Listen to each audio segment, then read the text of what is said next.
In this tutorial, we're going to make this beautiful looking inflated 3D text. Let's begin. So let's begin this fun tutorial. I'm going to start by adding the text, and I'm going to write the initials of my channel, S2R, and now I'm going to make it big. And let me first change the font. I'm going to choose this font.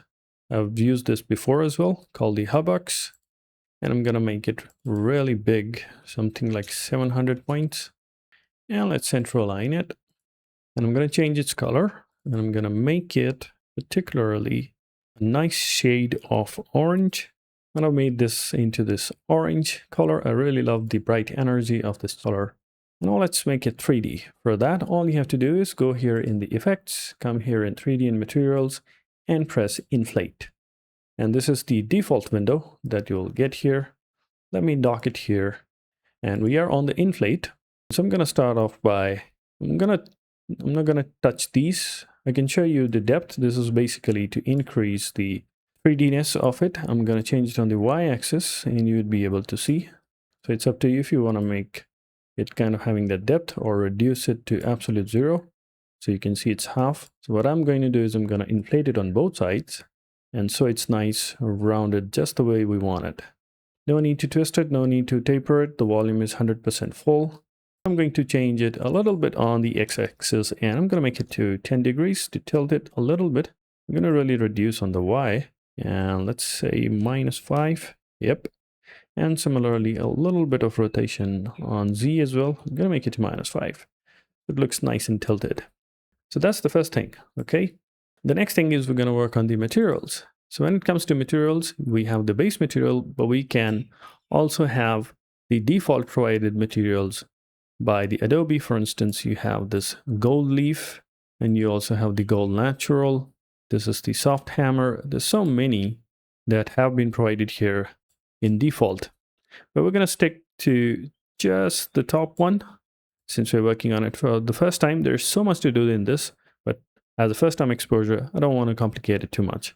And this below here is the roughness. If we increase it, decrease it, we would be able to see how it is getting lighter or darker, and this is how metallic do you want it to look. So you can experiment here a little bit. And now if I increase the roughness, you can see that on the top surface, the reflections change. If we reduce the roughness, it's a lot more metallic and there's proper reflections. And that is something you can increase or decrease just the way you want it. I don't want it to be too metallic or too dark. And I'm going to also reduce the roughness. I'm going to keep it here for the moment. And the next thing that you can work with is the lighting. All right.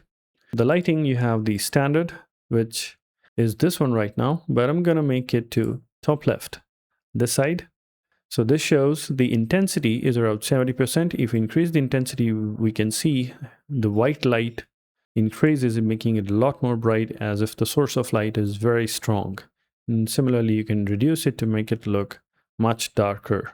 And of course, there is the rotation, which is of this angle, top left. You can change it just the way you want. This shows where is the source of light. And similarly, you can also change the height. And this will show how close to the ground is the source of light. And that would affect the way it looks. And this one is for the softness. It's not going to change much. We also have the ambient light, which is the overall light. So if I increase this, you can see the bottom areas behind the shadow also get lit up as there is overall ambient light in the room. And in this way, you can make a lot of variations.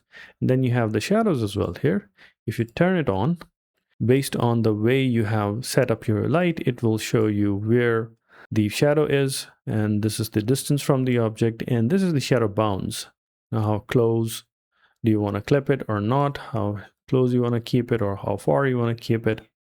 So these are the things that you can do. So what I'm going to do is I'm going to work a little bit on the intensity. First of all, I'm going to keep it on the top left. I'm going to choose this one.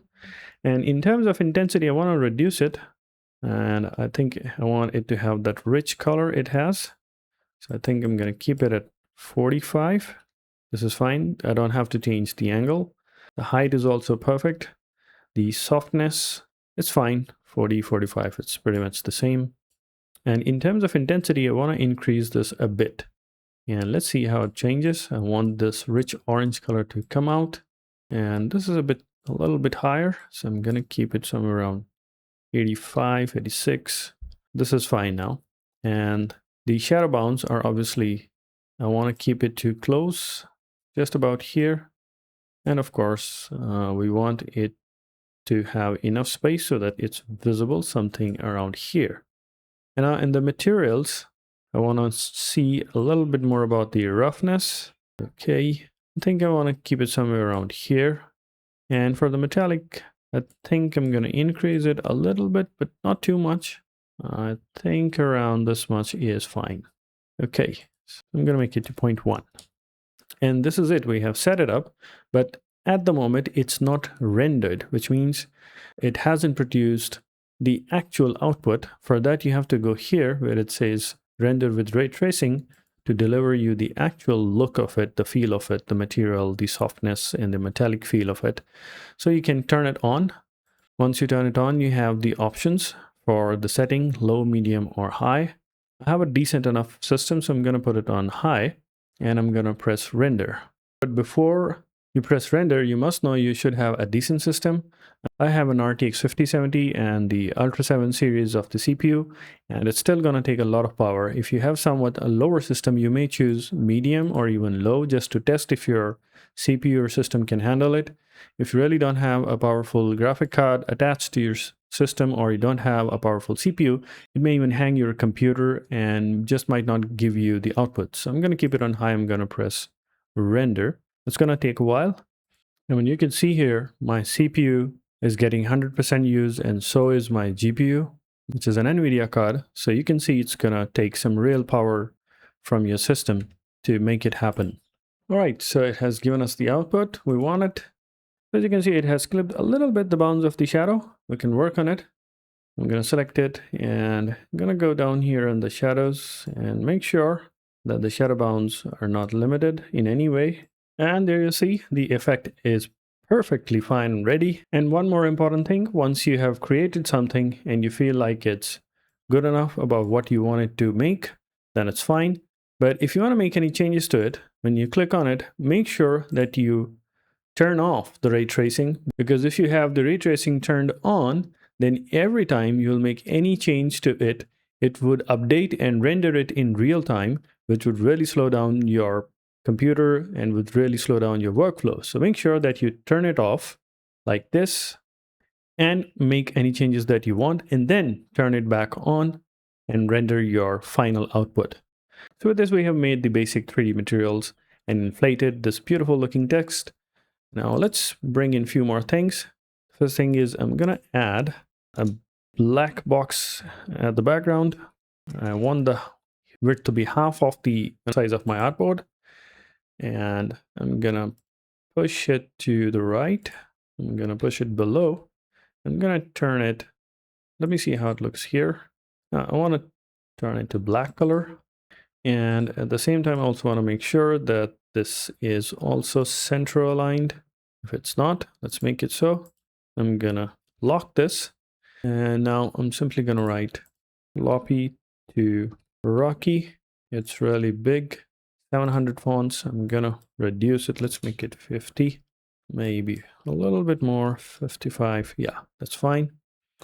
And I'm gonna try and place it somewhere around here.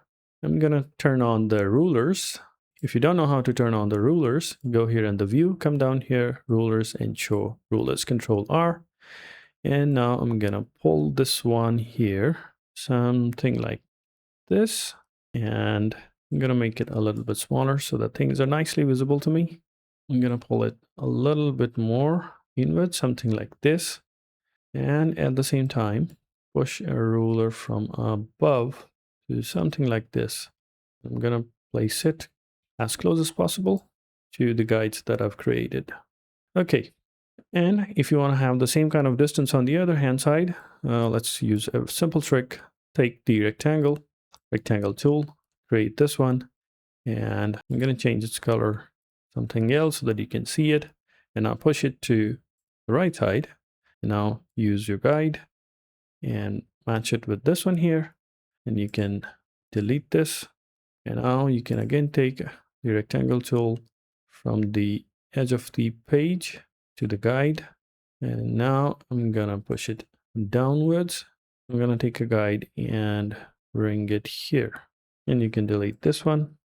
And I'm gonna make a copy of this. Alt click and drag. And I'm gonna simply write, I'm gonna make it white. I'm gonna write weekly tutorials. I try and put nearly 4 to 5 at least tutorials so that you have constant learning. I'm gonna roughly place it here. You can hold it and nudge it here inwards, and with that I think our design is ready. You can delete these guides now, and at the same time you can also go back here on the rulers and you can hide them. You don't need it. And I'm gonna press Ctrl-0 so it would set to the page. And now you can turn on the rendering options once again and simply click on it, render, and it will start rendering the whole thing for you once again. I'm gonna show you the final result in a moment. All right, so here it is, the final result. It looks absolutely beautiful. I'm gonna close it and I'm gonna make it even big screen, and looks absolutely wonderful. I'm gonna save it. If you go here on the file and you come down here and export it and save it as a JPEG, let me show you the output. So this is the output. This is not even a PNG file. This is a JPEG file. And as you can see, the quality is ultra smooth. And this is how you can create a very realistic looking 3D inflated text.